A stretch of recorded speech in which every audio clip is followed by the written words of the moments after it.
What happens when imagination becomes too dangerous for the screen? When the future itself is treated as a crime? Across Europe during the 1960s and 70s, filmmakers dared to show forbidden worlds and governments fought back with scissors and bans. These were not just movies, they were prophecies silenced by fear. Yet years later, they exploded on home video, reclaiming their cult destiny. Number 14. The Tenth Victim, 1965.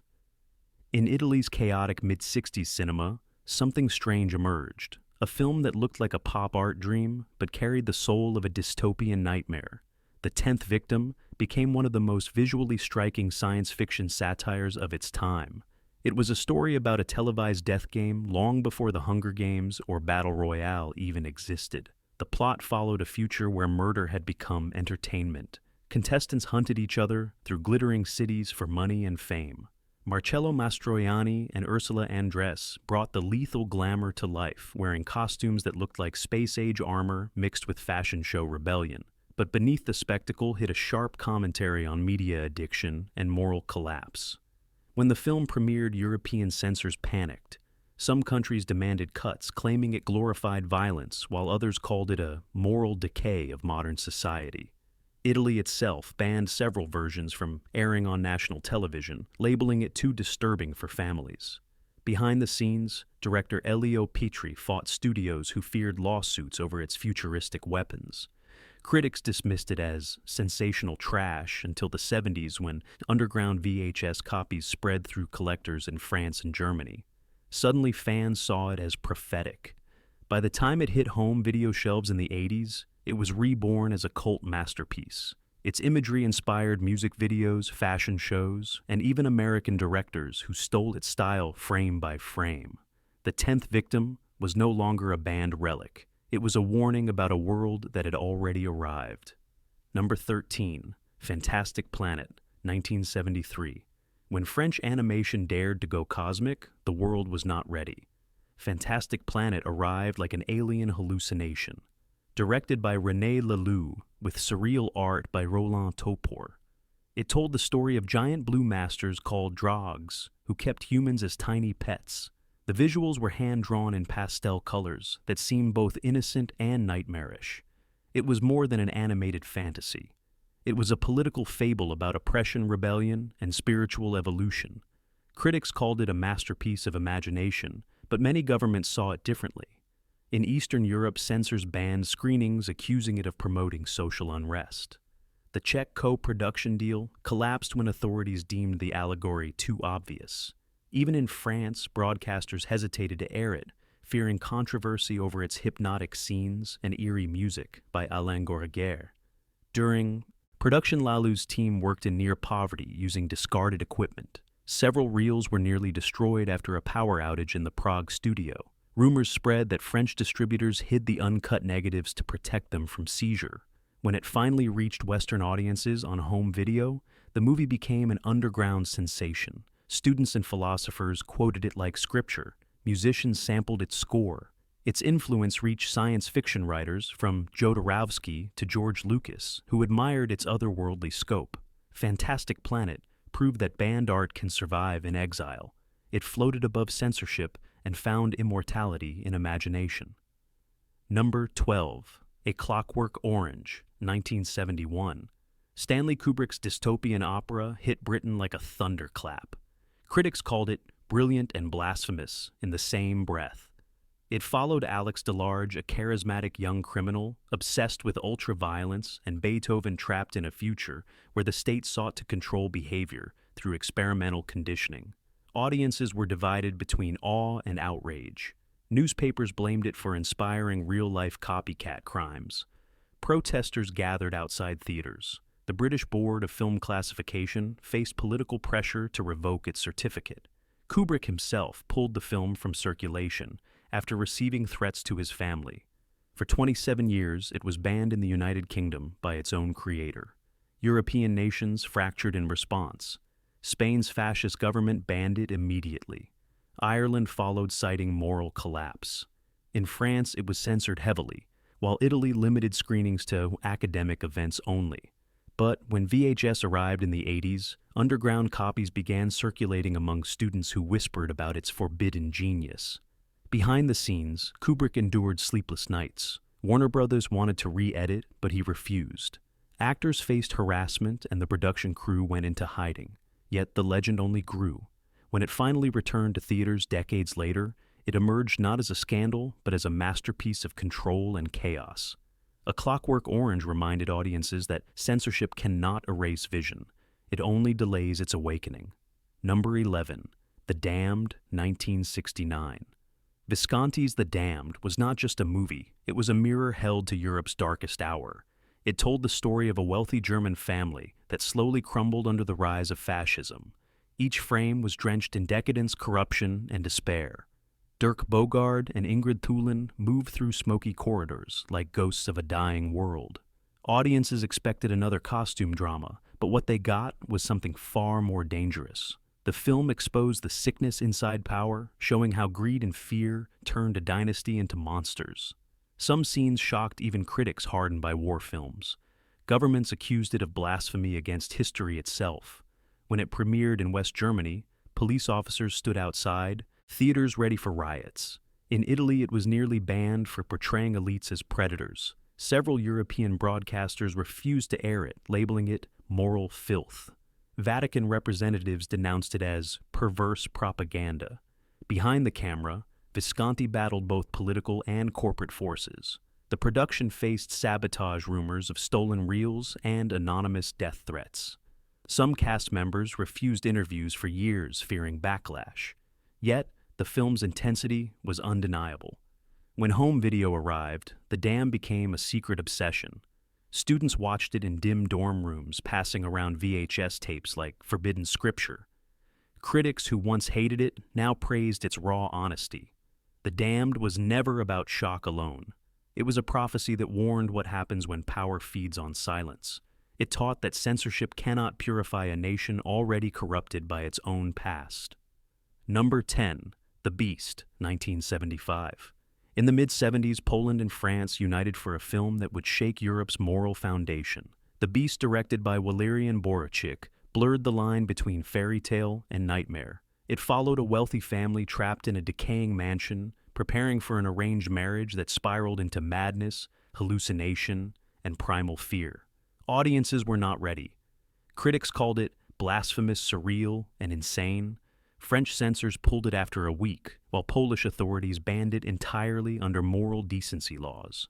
Some nations refused to import it at all, claiming it would destroy the reputation of European cinema. Borachik defended his vision, saying it was about repression and hypocrisy, not provocation. Yet rumors spread that even his film crew could not handle the intensity of what they were filming. Several crew members quit mid-production, leaving the director to finish the film alone with minimal support. When it finally reached home video, the legend grew. Collectors whispered about lost scenes and hidden metaphors. Underground festivals screened bootleg versions in basements and art clubs. Younger audiences saw it as a bold act of rebellion against censorship itself. The Beast became a symbol of European defiance. What began as a scandal turned into myth. Decades later, it stood as proof that art born in chaos often survives through courage, not approval. Number 9. Possession, 1981. When Possession premiered at Cannes, it was met with silence, followed by disbelief. Andrzej Zulawski's tale of a crumbling marriage set in a divided Berlin was unlike anything seen before. Isabelle Adjani and Sam Neill delivered performances that seemed torn from the edge of madness. The film felt like an exorcism of both love and sanity. Critics in France called it brilliant yet indecent. In Britain, it was banned outright. In the United States, the film was chopped to pieces by distributors who feared its intensity. Germany restricted screenings, calling it psychologically dangerous. Behind the scenes, Zulawski faced personal tragedy and political exile. The movie became his scream against oppression after being blacklisted in Poland. Adjani nearly collapsed during filming, while Neill said he questioned his own mental health afterward. When home video arrived, Possession exploded in cult circles. Horror fans and art students discovered it together, creating a movement that celebrated its madness. Its VHS covers were passed around like relics of forbidden genius. The uncut version finally resurfaced decades later and was hailed as one of the most powerful European films ever made. Possession was not just banned, it was misunderstood. It showed that true horror is not in monsters, but in the collapse of love, faith, and reason. Number 8. The Cremator, 1969. From Czechoslovakia came a film that terrified censors more than any monster movie. The Cremator, directed by Ujaj Herz, was a masterpiece of psychological horror disguised as historical allegory. It followed a mild-mannered crematorium worker who believed he could purify souls through fire. As fascism crept across Europe, his obsession turned to madness and mass murder. Audiences expected a wartime drama, but instead found a surreal descent into moral corruption. The film's expressionist visuals twisted reality into nightmare. Czech authorities immediately banned it, calling it anti-socialist and subversive. They claimed it mocked state ideals of duty and purity. For years, no one in Hertz's homeland could see his greatest work. Behind the scenes, Hertz battled constant sabotage. The studio refused funds after hearing rumors that Western critics praised its anti-authoritarian message. Some of his crew were interrogated. Others fled the country before completion. The negatives were nearly destroyed during the Soviet invasion of Prague, but Hertz saved them by hiding reels in a friend's basement. When the Iron Curtain began to crumble, the Cremator returned through underground video trading. Film students in France and Britain declared it a lost gem. VHS collectors passed it around like a dark secret. Its haunting score and suffocating imagery became a symbol of the madness that censorship could not contain. The Cremator remains one of the most powerful banned films in European history. It turned fear into art and silence into defiance. Number 7. Time of the Gypsies, 1988. In Yugoslavia, a young filmmaker named Emir Kusturica created a dream that felt too alive. Time of the Gypsies told the story of a Romani boy with mysterious powers trapped between innocence and crime. It was part fantasy, part tragedy, part social rebellion. Its floating images of birds, water, and miracles became the language of sorrow itself. Censors did not understand it. National broadcasters refused to show it, claiming it encouraged rebellion among minorities. Religious groups protested, saying it portrayed miracles as blasphemy. The government quietly ordered its removal from festivals after rumors that foreign journalists saw it as political metaphor. Kusturica's team faced chaos. Filming in remote villages meant enduring floods and hostility from locals who feared the film would expose real corruption. Several reels were damaged by stormwater, forcing reshoots. The director nearly quit, but the cast begged him to finish. When home video reached Eastern Europe, the film exploded in popularity. Families gathered to watch it in secret, marveling at its mixture of magic and misery. Western critics called it one of the most emotional European fantasies ever made. Its soundtrack became legendary. Time of the Gypsies was banned for its honesty, yet adored for its humanity. It revealed that fantasy could tell the truth better than propaganda ever could. Number 6. The Spirit of the Beehive, 1973. From Franco's Spain came a whisper of rebellion disguised as innocence. The Spirit of the Beehive, directed by Victor Aries, told of a little girl haunted by a screening of Frankenstein in her small village. Set just after the Spanish Civil War, it appeared simple, but beneath the surface lay quiet resistance to dictatorship. Authorities saw danger in its silence. The Spanish regime demanded script changes, erasing references to repression. Aries refused. Censors banned it for a year, claiming it distorted national values. The film's calm pacing and haunting imagery became an act of defiance that spoke louder than slogans. Production was tense. Crew members were followed by government agents. Actors were warned not to discuss its meaning publicly. One assistant editor destroyed alternate endings out of fear they would be discovered. When the dictatorship weakened years later, the Spirit of the Beehive re-emerged on home video. Critics who once ignored it called it a masterpiece.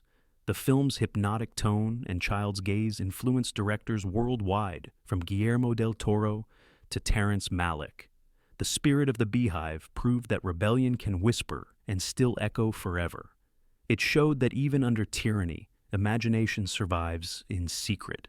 Number 5. Alphaville, 1965. Jean-Luc Godard dared to create a science fiction film without spaceships. Alphaville was shot on the streets of Paris using real buildings that looked futuristic in their cold geometry. It told the story of a secret agent entering a dystopian city ruled by logic, where love and poetry were crimes. Audiences had never seen anything like it. French critics called it radical genius. Others called it chaos.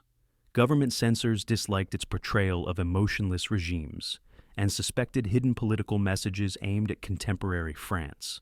Several theaters refused to screen it, fearing surveillance from state authorities. Behind the scenes, production was improvisation mixed with danger. Goddard filmed without permits using real policemen as background extras. Lead actor Eddie Constantine felt lost in the director's abstract directions. The editing process stretched for months as the crew tried to make sense of Goddard's dreamlike tone. When it reached television, broadcasters refused to air it, calling it too philosophical. But years later, home video brought it to life again.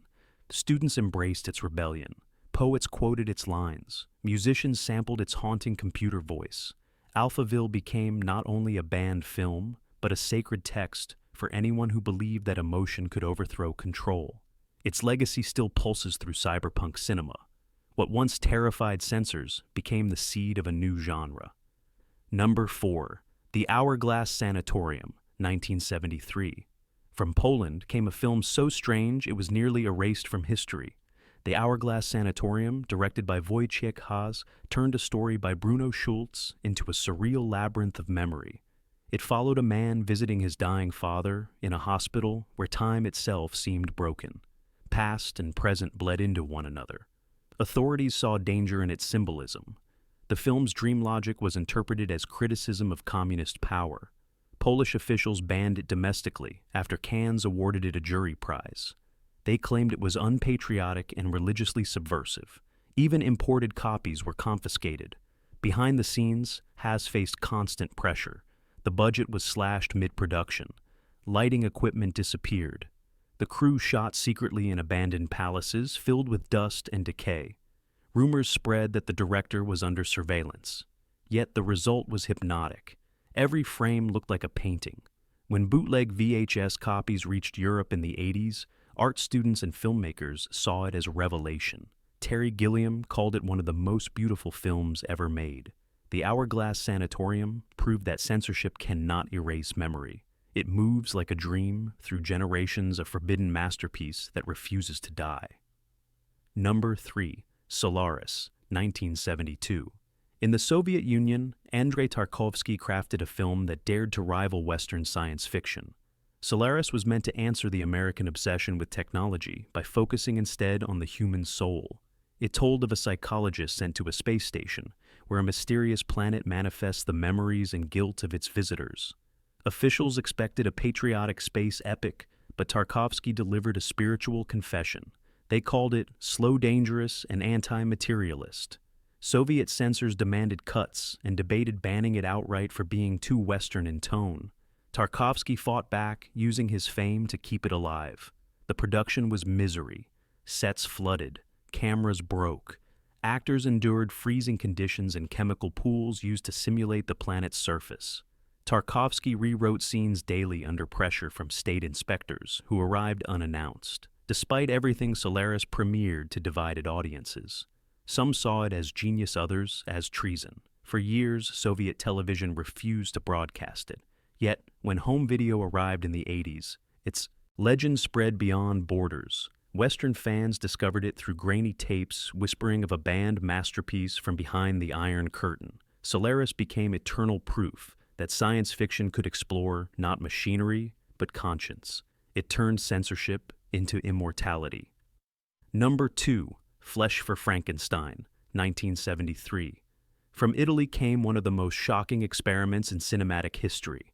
Flesh for Frankenstein, also known as Andy Warhol's.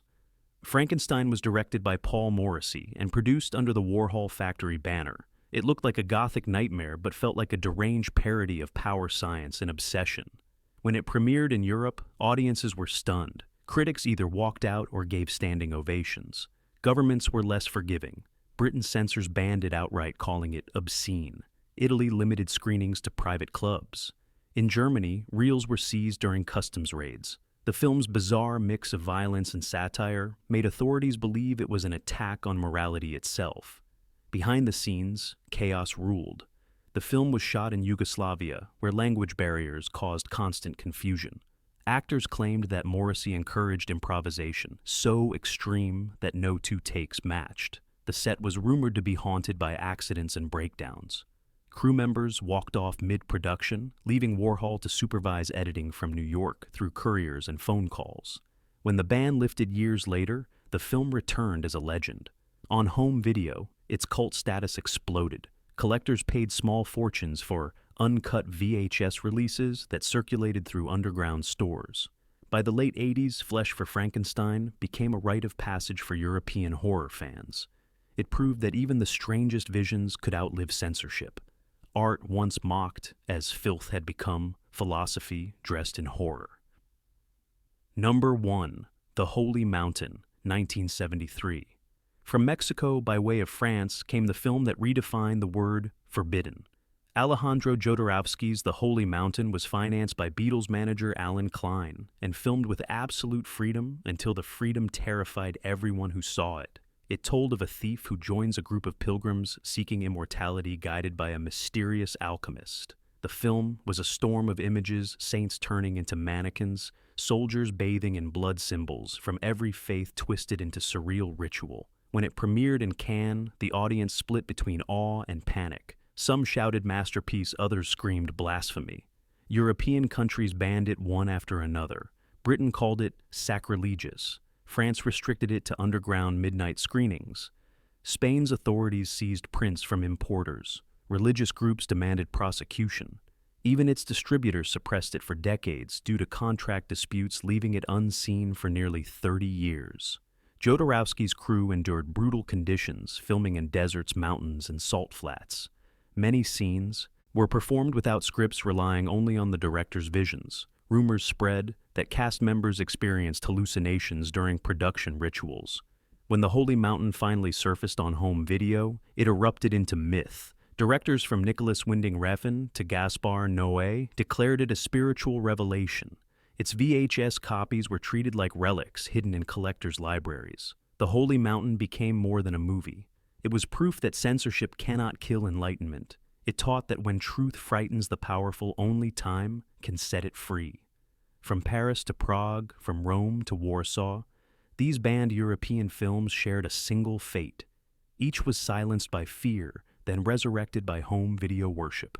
What once terrified censors now inspires dreamers. These stories remind us that imagination is rebellion, and every reel once buried can rise again. Which of these forbidden visions would you dare to watch tonight? Like, share, and subscribe to keep their legacy alive.